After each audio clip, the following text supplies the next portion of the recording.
안녕하십니까. 저는 이제 막 태권도장을 열어 관장이 된 35살 여성입니다. 사실 저는 어렸을 때 몸이 정말 약했었어요. 겨울에는 감기를 달고 살았고, 여름에는 걸핏하면 장염에 걸려서 매주 병원을 갔다고 해도 과언이 아닐 정도로 몸이 유독 약했습니다.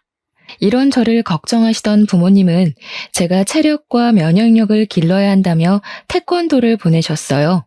그 태권도는 동네 다른 태권도와는 다르게 여자 관장님이 계셨는데 그 관장님이 저를 유난히 예뻐해 주셨습니다. 저는 그 관장님이 참 멋져 보였고 나중에 반드시 태권도 관장이 되어야겠다고 다짐했어요. 그래서 열심히 태권도 수련을 했고 그 결과 지금은 태권도 관장까지 하게 되었답니다. 제가 지금 이렇게 관장을 하기까지 정말 많은 일이 있었는데 얼마 전에 겪었던 아주 황당하고 기가 막힐 일을 여러분께 들려드리고자 사연을 보냅니다. 먼저 우리 부모님은 동네에서 꽤 크고 유명한 한정식집을 하고 계세요. 부모님이 운영하시는 한정식집은 맛도 좋고 분위기도 좋아서 상견례나 중요한 모임을 할 때 많이 예약하십니다. 부모님께서는 항상 정직하게 가게를 운영하셨고 누구보다 열심히 일하셨어요. 그래서인지 우리 집은 어릴 때부터 부유했고 외동딸이었던 저는 부모님의 사랑을 듬뿍 받으며 남부럽지 않게 자랐습니다. 지금부터 2년 전, 그때는 태권도장을 열기 전이었어요.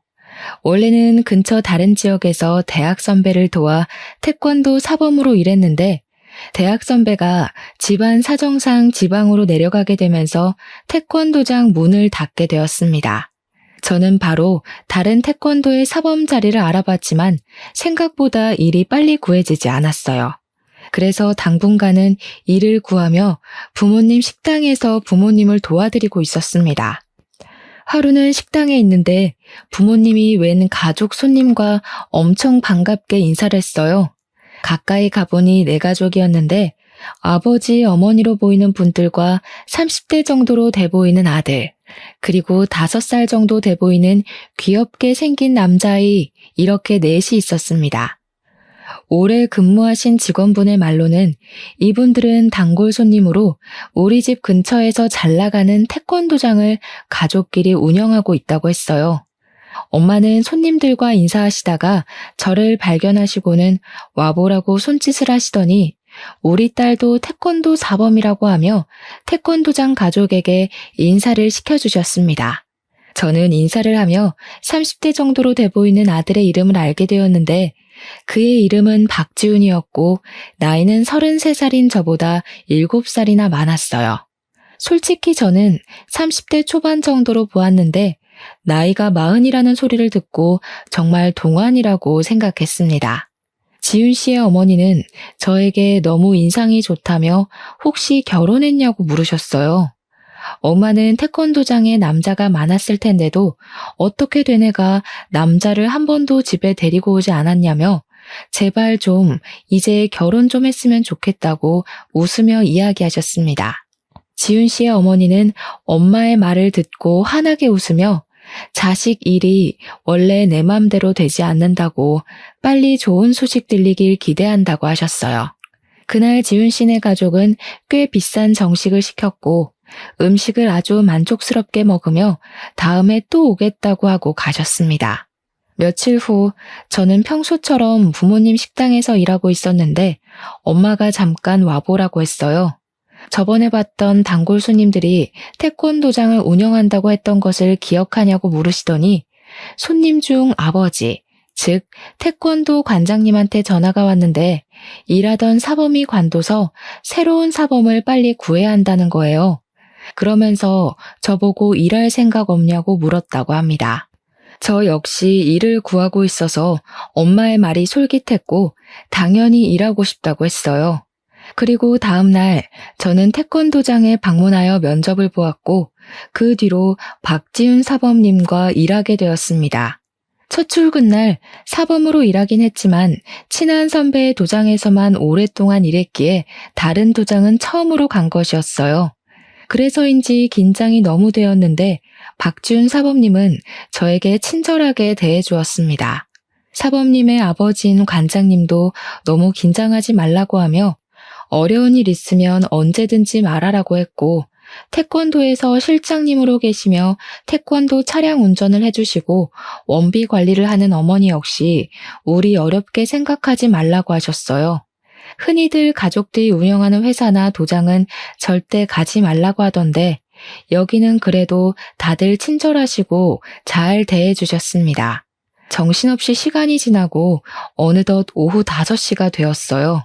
그 시간에는 유치부 아이들이 어린이집이나 유치원을 마치고 많이 왔었습니다. 귀여운 아이들이 줄지어 오는데 그 중에 눈에 띄는 아이가 하나 있었어요. 바로 저번에 부모님 식당에 가족들과 함께 온 5살 남자아이였습니다. 이 아이의 이름은 박정민이었고 사범님과는 유독 친해 보였어요.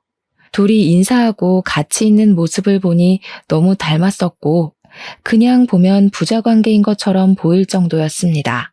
저는 사범님께 정민이와 어떤 관계인지 물었어요. 사범님은 심각한 표정을 지으시며 사범님의 여동생이 정민이를 출산하다가 잘못되었고 매제는 아이를 혼자는 못 키우겠다고 해서 사범님의 부모님과 사범님이 키우고 있다고 했습니다. 그런데 어떻게 여동생의 아들인데 박 씨가 되었냐고 물으니 매제와 여동생이 같은 성씨였다고 해요. 정민이는 참 밝고 씩씩해 보였는데 그런 아픈 사연이 있다는 것에 참 안타까운 마음이 들었고 그 이야기를 들어서인지 수업 내내 정민이에게 더 신경이 쓰였습니다. 정민이는 자신의 수업이 마친 뒤 태권도장에서 저녁을 먹었고 10시까지 도장에서 놀았어요. 저는 중간중간 쉬는 시간에 정민이와 시간을 보냈습니다. 정민이는 처음에는 낯을 가리는 듯 했지만 점점 시간이 갈수록 저에게 이모라고 부르며 저를 잘 따랐고 귀여운 정민이 덕에 첫날의 긴장감이 조금 풀어졌어요. 그 뒤로 저는 아주 재밌고 보람차게 태권도 사범으로 일할 수 있었습니다. 아이들도 첫날에는 저를 많이 어색해했지만 점점 저를 잘 따라주었고 관장님과 실장님, 사범님 역시 저에게 정말 잘해주셨어요. 특히 사범님은 여자 혼자 밤늦게 다니면 위험하다며 항상 수업이 끝나면 집까지 데려다 주셨습니다. 10시에 수업이 끝나고 도장 정리를 하면 빠르면 밤 10시 반, 늦으면 밤 11시가 되는 데다가 집이 사범님의 집과 반대편이라 괜찮다고 하는데도 매번 집 앞까지 차로 태워다 주셨어요. 항상 차로 태워다 주시는 것이 너무 감사하기도 했고 둘 다 그 시간이 되면 출출하기도 해서 저와 사범님은 종종 집 앞 편의점에서 간단히 차나 샌드위치 또는 삼각김밥 같은 것을 먹었습니다. 더 좋은 것을 사드리고 싶었지만 시간이 너무 늦기도 했고 사범님이 편의점 음식을 좋아한다며 굳이 편의점으로 가셨어요. 편의점에서 같이 음식을 먹으며 알게 되었는데 사범님은 땅콩 알레르기가 있다고 했습니다. 저는 땅콩잼이나 땅콩을 정말 좋아해서 집에서도 종종 간식으로 먹는데 이 맛있는 땅콩을 먹지 못하는 사범님이 조금 안 됐더라고요. 우리는 그 뒤로도 수업이 마친 후 편의점에서 간식을 먹으며 이야기를 많이 나눴습니다. 나이차가 7살이나 났지만 생각보다 대화가 꽤 잘 통했고 사범님 역시 저와 함께 퇴근하고 편의점에서 수다 떠는 것을 정말 좋아하시는 듯 했어요. 그렇게 점점 친해진 우리는 5개월 정도 후 연인 사이가 되었습니다.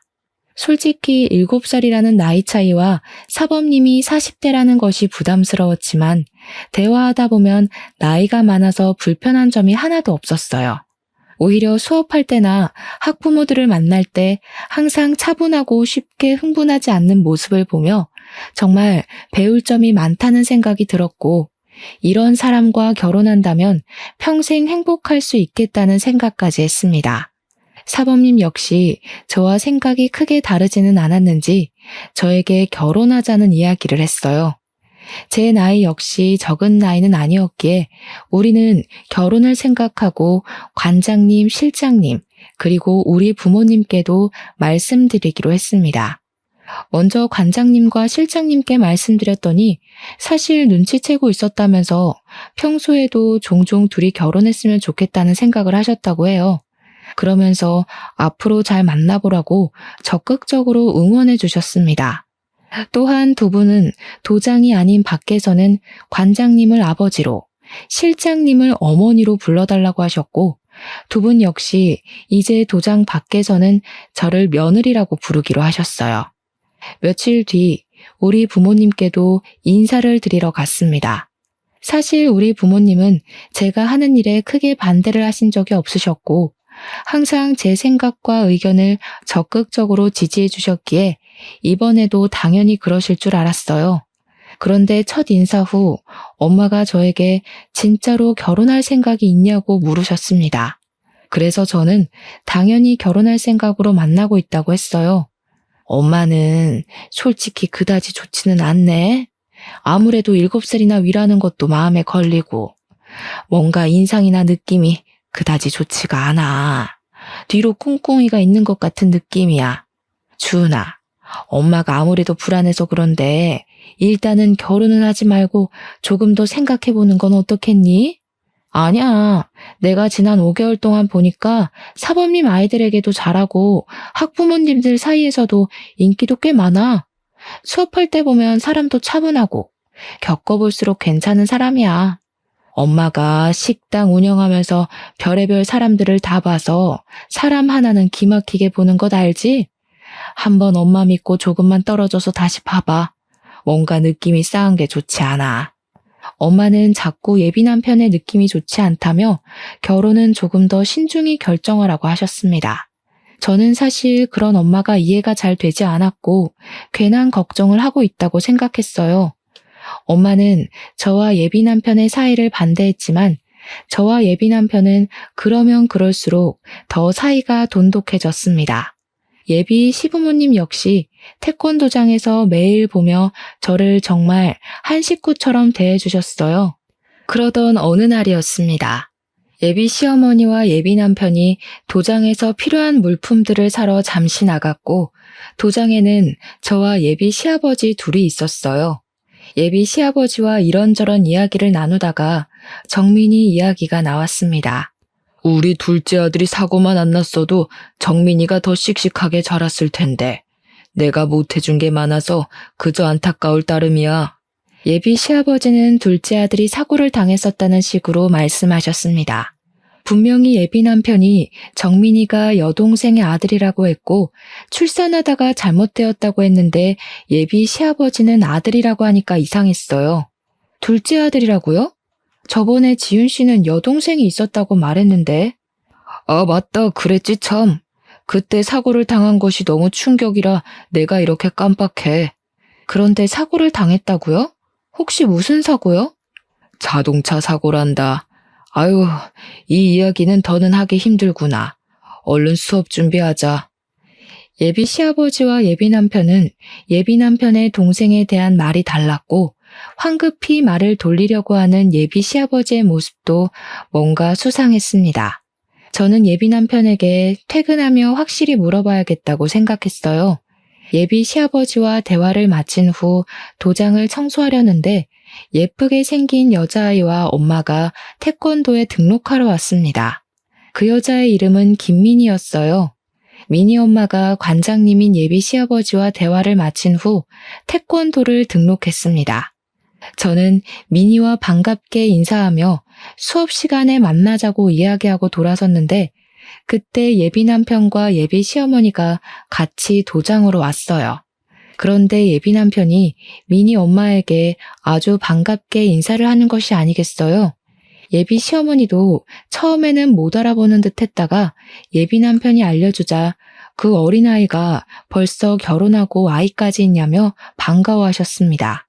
예비 남편은 뒤에 서 있던 저를 부르더니 민희 엄마가 초등학교 동창으로 옆집에 살며 부모님끼리도 친하게 지내던 사이였다고 했어요. 그리고 민희 엄마에게는 저를 태권도 사범님이자 결혼할 사람이라고 소개했습니다. 민희 엄마는 둘이 아주 잘 어울린다고 하며 여자 사범님이 있어서 더 편하고 마음이 놓인다고 했어요. 저는 미니 엄마께 인사 후 수업에 들어갔습니다. 그날도 모든 수업을 무사히 마치고 예비 남편은 항상 그랬듯 저를 집까지 데려다 주었어요. 집에 가는 차 안에서 예비 남편에게 예비 시아버지께서 여동생이 차 사고를 당했다고 말씀하시던데 저번에 출산하다 잘못했다고 하지 않았냐고 했습니다. 제 말에 예비 남편은 순간 당황한 표정을 짓다가 이내 슬픈 표정을 지었어요. 그러더니 사실은 아기를 낳으러 가는 길에 차 사고가 났다고 했습니다. 그러면서 여동생에 관한 이야기는 집에서 금기어니 절대 하지 말라고 했어요. 부모님이 한동안 정말 죽을 정도로 힘들어 하시다가 여동생의 사진이며 흔적을 모두 다 지우고 이제야 마음 잡으셨으니 괜히 이야기 꺼내지 말라고 신신당부를 했습니다. 흔히들 아내나 남편, 부모를 잃은 사람을 일컫는 말은 있지만 자식을 잃으면 너무 슬프고 고통스러워서 차마 부를 수 있는 말이 없다고 하잖아요. 저는 그 말을 떠올리며 예비 남편에게 충분히 그 마음이 공감된다고 하며 예비 시부모님 앞에서 동생에 관한 이야기는 절대 꺼내지 않겠다고 했습니다. 그렇게 2개월이 지났어요. 2개월 동안 저는 계속 사범으로 일하고 있었고 부모님은 여전히 예비 남편을 곱지 않은 시선으로 보고 있었습니다. 그리고 변화가 있다면 제가 미니 엄마와 친해졌어요. 미니 엄마는 매일 수업이 끝나고 미니를 데리러 도장에 오셨는데 그때 오며 가며 인사하고 한마디씩 하다가 친해졌고 서로 자연스레 연락처도 주고받게 되었습니다.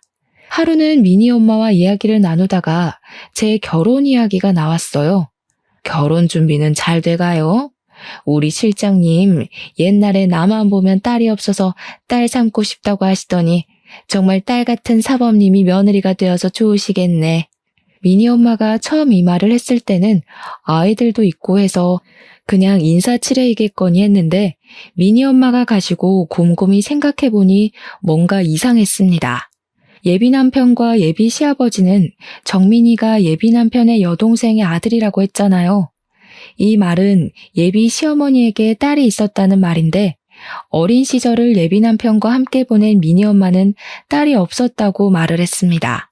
저는 확실히 알아봐야겠다는 생각에 쉬는 시간에 예비 남편 몰래 미니 엄마에게 전화했어요. 먼저 미니에 대해 알려드릴 것이 있다며 미니의 수업 태도를 칭찬한 후 예비 남편에게 여동생이 있었다고 들었는데 맞는지 물었습니다. 여동생은 무슨 여동생이에요? 지훈이 외동아들이라서 형제 있는 친구들을 많이 부러워했어요. 우리 반 친구들이 다들 둘, 셋 형제가 있었는데 지훈이만 유일한 외동아들이라 확실히 기억해요. 나는 맨날 언니랑 싸워서 혼자인 지훈이가 정말 부럽기까지 한걸요. 미니 엄마는 끝까지 지훈이가 외동아들이라 했고 저는 이 모든 상황이 이상했습니다. 왜 예비 시아버지와 예비 남편은 없는 동생을 만들어서 있다고 하는 것이며 동생이 없다고 한다면 정민이는 도대체 누구의 아들이라는 것인지 하는 의문이 들었어요. 이상하다는 생각을 하며 사무실로 가니 정민이와 친구들이 도장에 도착해 도복을 갈아입고 간단한 군것질을 하고 있었습니다. 그런데 제가 잠시 다른 곳을 보던 사이 정민이가 캑캑거리고 있었어요. 가까이 가서 정민이의 상태를 보니 정민이의 몸에 두드러기가 나 있었습니다. 정민이와 함께 있었던 친구들은 정민이가 초코바를 먹고 이렇게 되었다고 했어요. 그 이야기를 들은 예비 시아버지는 황급히 정민이를 데리고 병원으로 향했습니다. 그때 예비 남편은 수업 중이었고 수업을 마친 예비 남편에게 정민이가 초코바를 먹고 두드러기가 나서 병원에 갔다고 하니 정민이가 땅콩 알레르기가 있다고 했어요. 다행히 정민이는 병원에서 주사를 맞은 후 나아졌고 이날 예비 시아버지는 바로 집에 가서 정민이를 돌봤습니다. 예비 남편 역시 그날은 정민이 때문에 바로 집에 가야 할 것 같다고 해서 퇴근 후 저 혼자 집으로 향했어요. 혼자 집에 가며 생각해보니 뭔가 이상했습니다. 예비 남편이 땅콩 알레르기가 있다고 했는데 정민이도 땅콩 알레르기가 있었고 외모도 둘이 너무 판박이었어요. 설마 정민이가 예비 남편의 아들인가 하는 생각이 들었고, 만약 이게 사실이라면 예비 남편이 결혼을 한번 했을 수도 있겠다는 생각이 들었습니다. 이 생각까지 한 저는 결혼 전에 제대로 예비 남편에 대해 알아보기로 했어요. 다음 날 아침에 8시에 눈을 떴는데 원래라면 이 시간에 집에 계셔야 할 부모님이 계시지 않았고 전화해도 받지 않았습니다. 두 분이 어디 가셨나 싶어 일단 씻고 나왔는데 부모님이 집에 오셨어요. 어디를 다녀오셨냐고 하니 가게 직원이 용한 무당집을 소개해줘서 제 사주를 보고 오셨다고 하셨습니다. 저는 원래 사주를 잘 믿지 않아서 그런 거를 왜 보냐고 했지만 그래도 제 사주를 봤다니 궁금하기는 했어요. 무당이 뭐라고 했는지 물어보니 건강이고 뭐고 다 좋은데 지금 만나고 있는 사람과는 절대 결혼하지 말고 제 결혼 운은 38살에 들어오니 그때까지 기다리라고 했다는 것입니다. 그러면서 부모님 두 분 다 어지간하면 이런 이야기 안 하는데 아무래도 첫인상도 그다지 마음에 들지 않고 이래저래 숨기는 것이 많은 것 같다며 한번 그 사람에 대해서 자세히 알아보라고 하셨어요. 원래 저는 사주나 점을 잘 믿지 않는 성격이나 이전에 의심스러운 부분이 한둘이 아니었기에 일단 알겠다고 했습니다. 그날 오후 예비 남편이 수업에 들어가야 하는데 사무실에서 자꾸 무엇을 찾았어요. 무엇을 찾냐고 물으니 수업 관련 자료를 차에 두고 온 것 같다고 하며 미안한데 잠깐 자신의 차에서 가져다 달라고 하며 차 키를 건네주었습니다. 저는 예비 남편의 차에 가서 수업 자료를 꺼내고 차 문을 닫으려던 찰나 블랙박스가 보였어요. 순간 블랙박스를 확인해 보면 예비 남편에 대해 좀 더 알 수 있지 않을까 생각했습니다. 그래서 예비 남편 몰래 블랙박스의 메모리 카드를 뺐고 그날 밤 집에 와서 블랙박스에 찍힌 영상들을 하나하나 확인했어요. 블랙박스에는 가족끼리 출근하고 저와 함께 퇴근하는 영상이 대부분이었습니다. 하나씩 확인하던 중 한 영상에서 자꾸 제 이름이 나오는 것 같았고 저에 대해 어떤 이야기를 나누는지 궁금해서 영상의 대화 내용을 듣게 되었어요. 예비 시어머니는 우리 부모님이 운영하시는 한식당이 엄마들 사이에서 연매출이 억대라는 소문이 있다고 했습니다.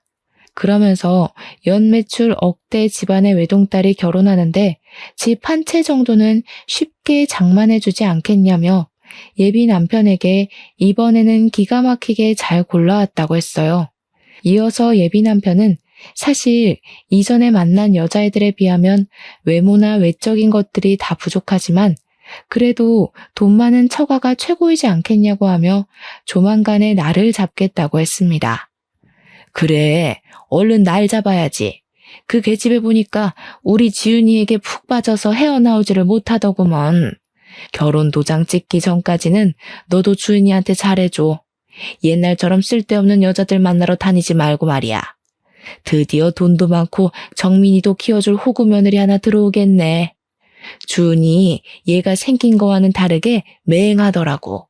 그래도 주은이가 정민이에 대해서 모르게 입조심들 하고 저번에 너희 아빠랑 너랑 한 얘기 듣고 기겁하는 줄 알았다. 정민이가 박씨이면 당연히 아버지가 박씨일 테니까 남동생이 있어야지 여동생이 뭐니 여동생이. 머리가 그리 안 돌아가? 뭐 이래저래 핑계대서 잘 넘어가긴 했다만 아무튼 너 조심해. 하마터면 우리의 계획이 다 물거품 될 뻔했잖아. 나도 모르게 여동생이라고 나와버렸어요. 미안해요. 뭐 어찌 됐든 이제 우리 정민이에게도 부자 엄마 생기겠네. 우리 정민이 축하해. 예비 남편의 말에 정민이는 뭔지도 모르고 그저 신나서 웃고 있었습니다. 이 영상을 본 저는 충격에 빠졌고 도대체 예비 남편은 어떤 사람인지 궁금했어요. 일단 저는 이 블랙박스 영상을 저장 후 지역에서 가장 유명한 흥신소에 예비 남편의 뒷조사를 의뢰했습니다. 며칠 후 흥신소에서 연락이 왔는데 블랙박스 영상보다 더 충격적인 사실들이 가득했어요. 흥신소 직원의 말에 의하면 예비 남편은 20대였을 때 클럽에서 만난 여자를 임신시켜서 결혼했었습니다.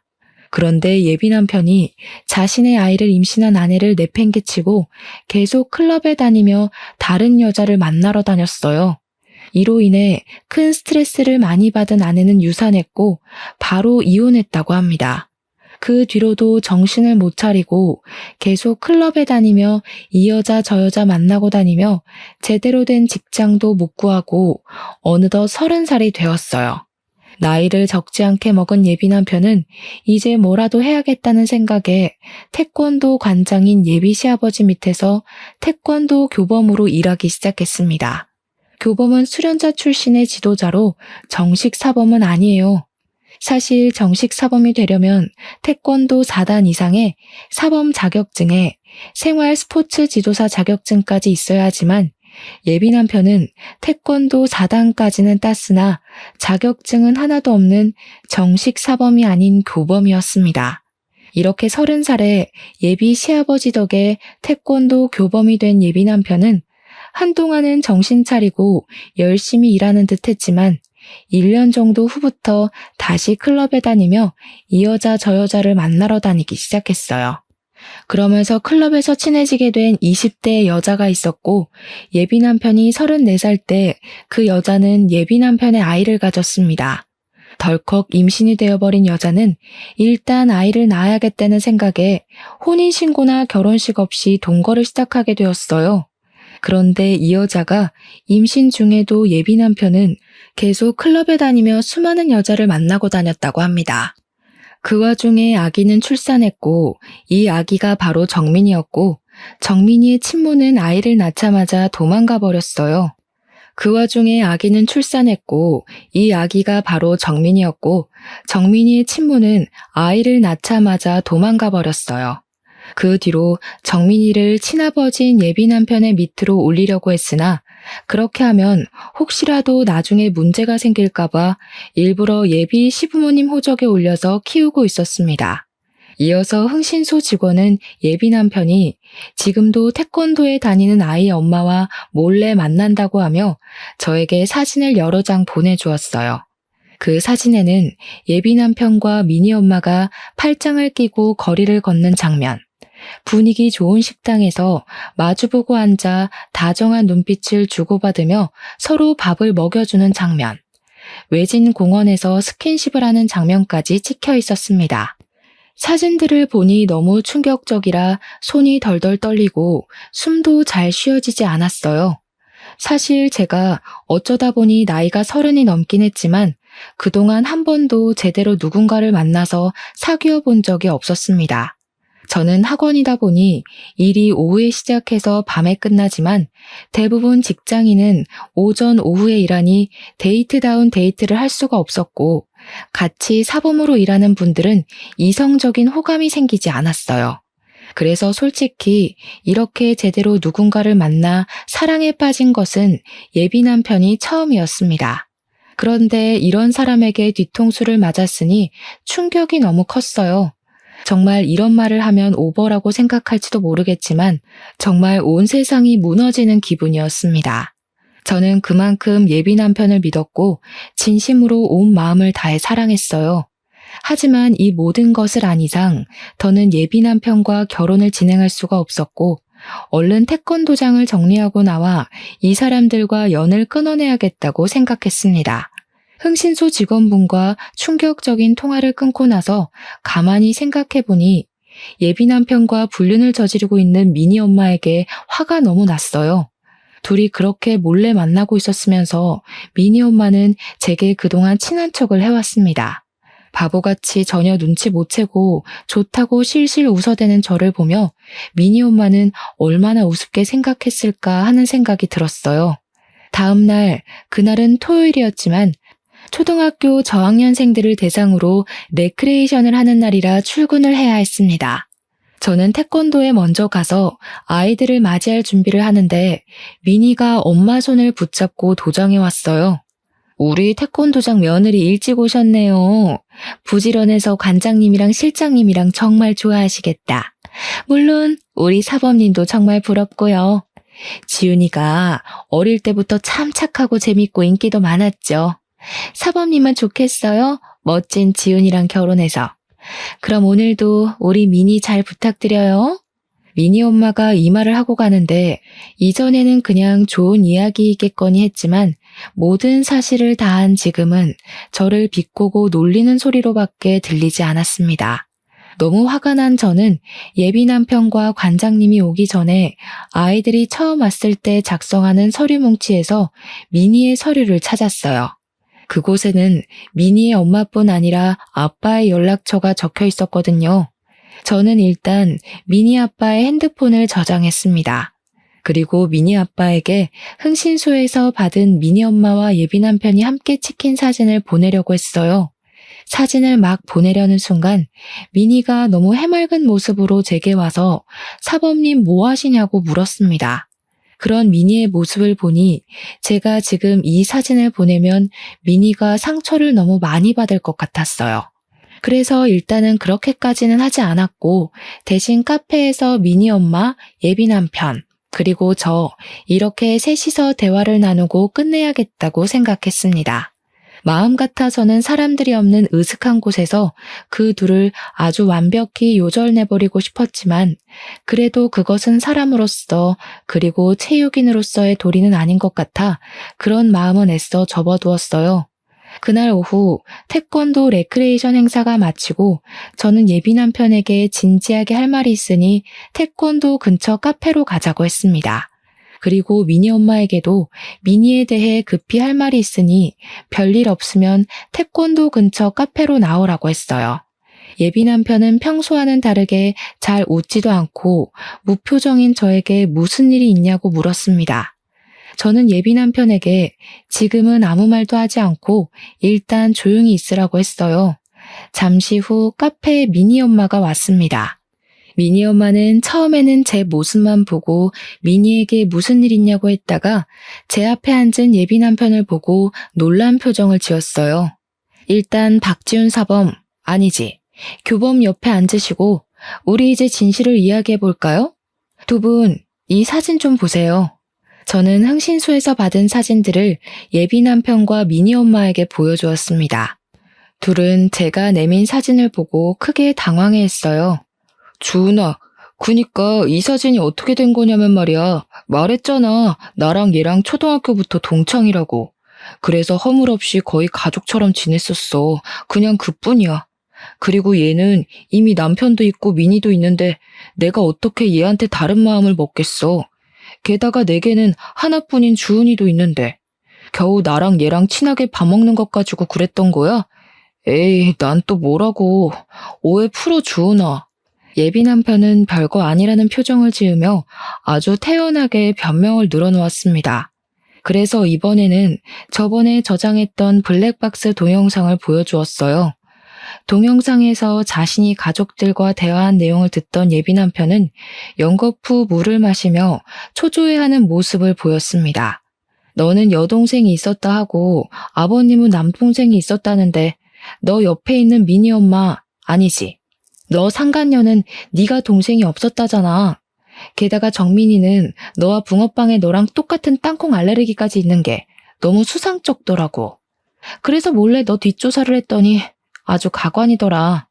20대, 30대를 여자 만나고 임신시키며 아주 청춘을 뜨겁게 불태웠던데 어쩜 그렇게 감쪽같이 속일 수 있어? 그리고 정민이도 네 아들이잖아. 뭐야? 네가 그걸 다 어떻게 알았어? 아니야, 다 거짓이야. 거짓은 무슨, 증거가 이렇게 차고 넘쳤는데 어디서 발뺌을 하려고 그래. 재버릇 걔 못 준다더니 40대가 된 지금도 여전히 불륜을 저지르고 있고 대단하다. 정말 대단해. 미니 엄마도 이런 사실 다 아세요? 이러든 저러든 뭐 어때? 우리가 서로 좋기만 하면 그만이지. 안 그래? 네가 뭐 어찌할 건데? 서로 사랑하는 것도 죄야? 죄냐고. 와, 어쩜 이렇게 다 들통나도 뻔뻔하실까. 미니에게 이런 사실 다 알게 하려다가 말았어요. 착하고 여린 미니가 상처받을까 봐요. 저는 카페라서 최대한 조용히 이야기하려고 했지만 미니 엄마가 너무 흥분한 나머지 큰 소리로 저에게 서로 사랑하는 게 죄냐며 말하는 통에 카페에 있던 사람들이 예비 남편과 미니 엄마가 불륜 관계임을 알게 되어버렸습니다. 예비 남편은 이런 이야기를 하려면 사람이 없는 데서 해야지 왜 이렇게 사람들이 많은 카페로 왔냐고 하며 얼굴을 필사적으로 가리려고 했어요. 사람 없는 데로 가면 내가 눈 돌아가서 너네 두 연놈들 요절을 낼 것 같아서 그랬다. 난 그래도 최대한 너네들에게 신사적으로 말하려고 했는데 모든 산통을 깬 것은 바로 너네야. 우리 이렇게 끝내. 우리 결혼은 없던 일로 하고 태권도도 이제 관둘 거야. 그리 알아. 저는 카페에서 나와 다시 태권도로 갔습니다.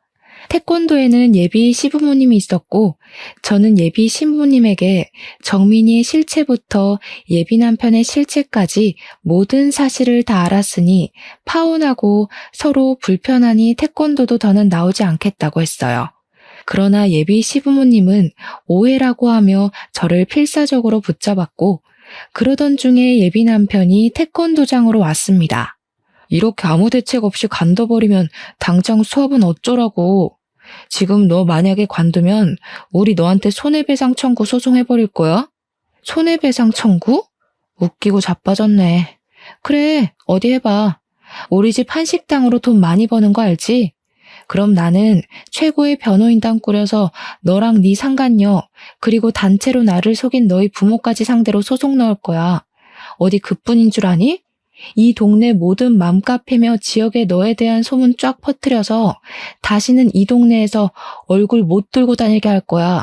그럼 내가 더 타격이 클까? 네가 더 타격이 클까? 어디 한번 네 대가리 한번 잘 굴려봐. 저는 끝까지 뻔뻔한 예비 남편에게 환멸을 느끼며 태권도장에서 나왔습니다. 그리고 집에 가서 부모님께 모든 사실을 말씀드리고 지금 한바탕 싸우고 파혼하고 오는 길이며 이제 그 태권도장에서 일하지 않을 것이라고 했어요. 부모님은 정말 잘 생각했다고 하시며 한동안 많이 힘들겠지만 마음 잘 추스르라고 하셨습니다. 그 뒤로 저는 근처의 다른 태권도장으로 가려고 했는데 이상하게 이력서를 내도 아무 곳에서도 연락이 오지 않았어요.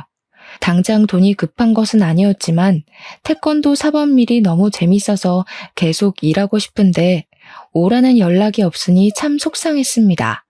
하루는 사범을 구하고 있던 집 근처 태권도장에 이력서를 들고 무작정 찾아갔어요. 그 태권도 관장님은 제가 사범으로 일하고 싶다고 하자 반가워하시더니 제 이력서를 보고는 같이 일 못하겠다고 하셨습니다. 도대체 제가 어떤 점이 마음에 안 드시냐고 했더니 하시는 말씀이 사실은 직전에 근무한 태권도 관장, 즉 전 예비 시아버지가 이 지역 모든 태권도 학원에 저에 대한 이상한 소문을 냈다고 해요.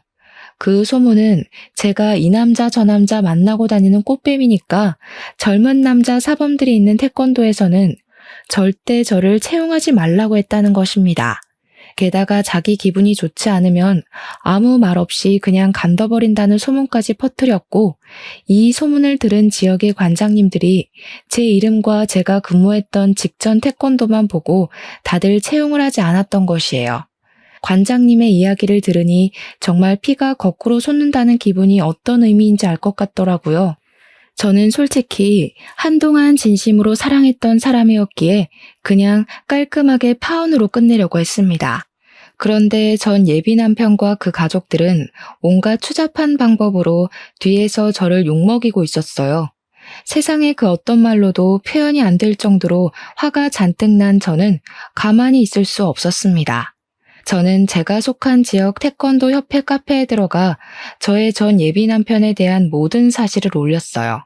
20대부터 클럽에 다니며 이 여자 저 여자 만나 2번이나 임신시킨 사실부터 아이를 낳고 그 아이를 자신의 부모님 호적에 올린 것, 그리고 지금도 여전히 학부모와 불륜을 저질러서 파혼당해놓고 저를 파렴치한 인간으로 만든 것까지 모든 사실을 글로 적었습니다.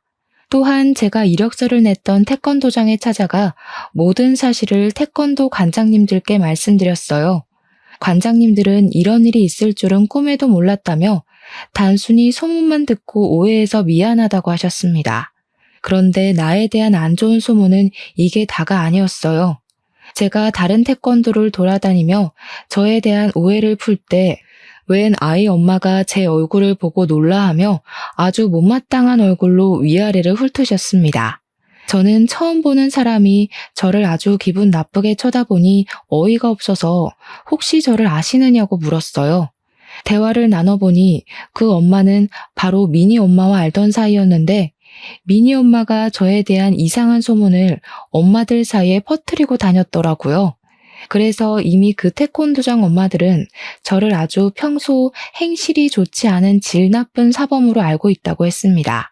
저는 그래도 미니를 생각해서 조용히 넘어가려고 했는데 그렇게 더럽고 추잡스럽게 나오는 미니 엄마도 그냥 두면 안 되겠다는 생각이 들었어요. 일단 미니 아빠 번호로 제가 가지고 있던 예비 남편과 미니 엄마의 다정한 사진을 보냈습니다.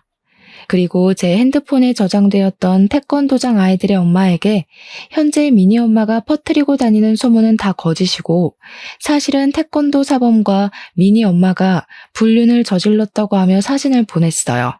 그리고 그 주 주말 식당에서 부모님을 도와 일하고 있는데 전 예비 시부모님, 전 예비 남편, 그리고 미니 엄마까지 나란히 왔습니다. 어서 오세요. 어디 불륜 모임이라도 하러 오셨나 봐요? 저기 화장실 앞자리에 가서 앉으시던가요? 이 인연이 정신 나갔어? 그 사진들을 미니 아빠한테 보내면 어떡해? 우리 미니가 받을 상처는 생각 안 해봤어?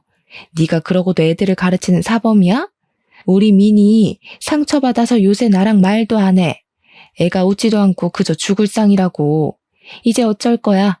우리 미니 어떻게 할 것이냐고. 그래서 어쩌라고요?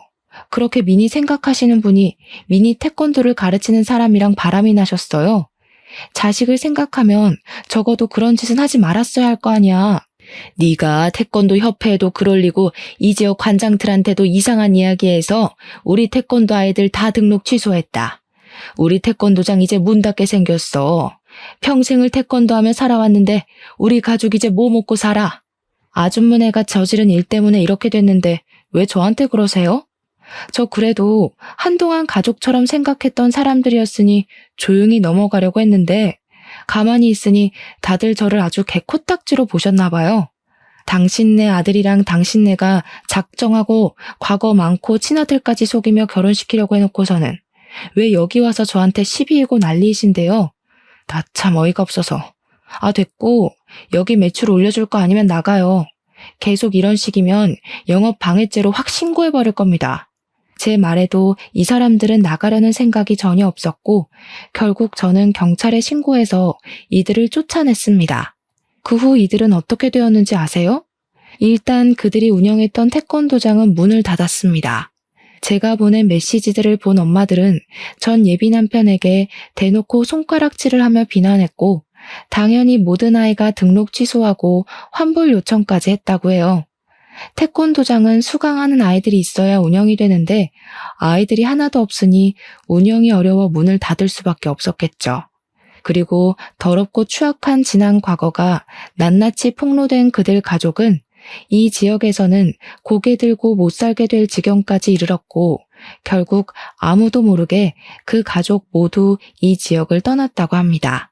또한 사랑하는 것이 죄냐며 불륜 앞에서도 당당했던 미니 엄마는 미니 아빠와 이혼하고 미니는 아빠와 함께 살고 있다고 해요.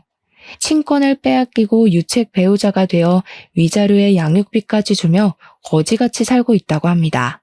저는 모든 오해를 푼 뒤 부모님의 가게에서 일했으나 여전히 태권도를 가르치고 싶은 생각이 있었어요. 그래서 부모님의 도움을 받아 태권도장을 차렸습니다. 전 예비 남편의 태권도 학원이 망하고 마땅한 태권도 학원이 근처에 없어서인지 제가 연 태권도장에 아이들이 제법 많이 등록했어요. 그 중에는 전 예비 남편의 태권도에 다니던 아이들도 있었습니다. 그 아이들의 엄마들은 저를 알아보고 옛날에 오해해서 미안했다고 먼저 사과도 하시더라고요. 아무튼 그 뒤로 저는 엄마들의 신뢰를 받으며 지금까지 아주 잘 태권도장을 운영하고 있답니다. 전 예비 남편과 그의 가족들에게 뒤통수를 제대로 맞고 나름의 복수를 하기는 했지만 사실 마음이 완전히 좋지만은 않아요. 이 일로 정민이는 살던 곳을 벗어나 다른 지역으로 가야만 했고 미니는 더는 아빠, 엄마와 함께 살지 못하게 되었기 때문입니다. 부디 정민이와 미니가 새로운 환경에 빨리 적응해서 멋지고 당찬 어른으로 자라기를 간절히 기도할 뿐이에요. 제 사연을 들은 여러분의 인생에는 항상 좋은 일만 가득하시길 바라며 저의 이야기는 이제 마무리 지으려고 합니다. 긴 이야기 들어주셔서 감사합니다.